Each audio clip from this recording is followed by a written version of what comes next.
दोस्तों, आप सभी को राधे राधे। राजू भाई यूट्यूब चैनल में आप सभी लोगों का स्वागत है। तो आइए कहानी को शुरू करते हैं। दोस्तों, उधर चिड़िया सोचने लगी कि मैं सेठ और सेठानी से कैसे कहूँ कि इन लोगों को तो हमारी बात समझ में नहीं आती। अब मैं क्या करूँ? यह सोचकर चिड़िया बहुत दुखी हुई और चिड़िया अपने मन में सोचने लगी कि इस समस्या का समाधान तो महादेव ही कर सकते हैं और कोई नहीं।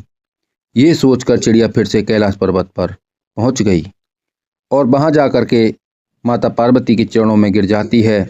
तब माता पार्वती चिड़िया को हाथ में उठाकर बोली, पुत्री, अब तुम्हें क्या परेशानी है? तुमने जैसा कहा था वैसा ही हमने कर दिया और सेठ को तो पुत्र मिल गया। अब तुम क्यों परेशान हो? तब चिड़िया माता पार्वती से बोली कि माता, सेठ और सेठानी को पुत्र तो मिल गया, लेकिन वे दोनों पति पत्नी अभी तक वैसे के वैसे ही हैं। ना तो कोई मंदिर जाता है और ना ही कोई दान धर्म करता है, ना ही कोई बेसहारों की मदद करता है और ना ही कोई भिखारियों को भीख देता है। अभी भी वे दोनों पति पत्नी वैसे के वैसे ही हैं।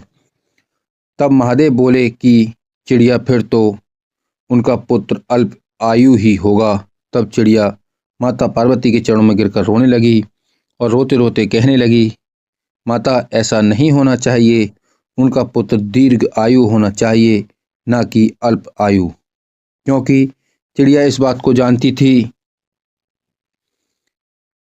कि जब पिता से कोई चीज मांगनी हो तो माता के चरणों में गिर जाओ, क्योंकि अगर माता राजी हो जाती है तो पिता अपने आप राजी हो जाते हैं। यह सोचकर चिड़िया माता के चरणों में गिर पड़ी और रोने लगी। और फिर ये देखकर माता ने चिड़िया को हाथ में उठा लिया और बोली, पुत्री, तुम शांत हो जाओ। तब माता पार्वती भगवान शंकर से बोली कि महादेव, ऐसा नहीं होना चाहिए। चिड़िया बोली कि माता, मैंने अपनी तरफ से पूरी कोशिश की, लेकिन वो लोग नहीं तो मेरी भाषा समझते हैं और ना ही मेरे इशारे को। अब मैं क्या करूं? मैं तुम दोनों से हाथ जोड़कर विनती करती हूं कि तुम दोनों सेठ के घर जाओ तो सेठ सही मार्ग पर आ सकता है। तब महादेव बोले, ठीक है, तुम जैसा कहती हो वैसा ही होगा। इतनी बात सुनकर चिड़िया ने माता पिता को प्रणाम किया और कैलाश पर्वत से उड़कर अपने घोंसले में आ गई।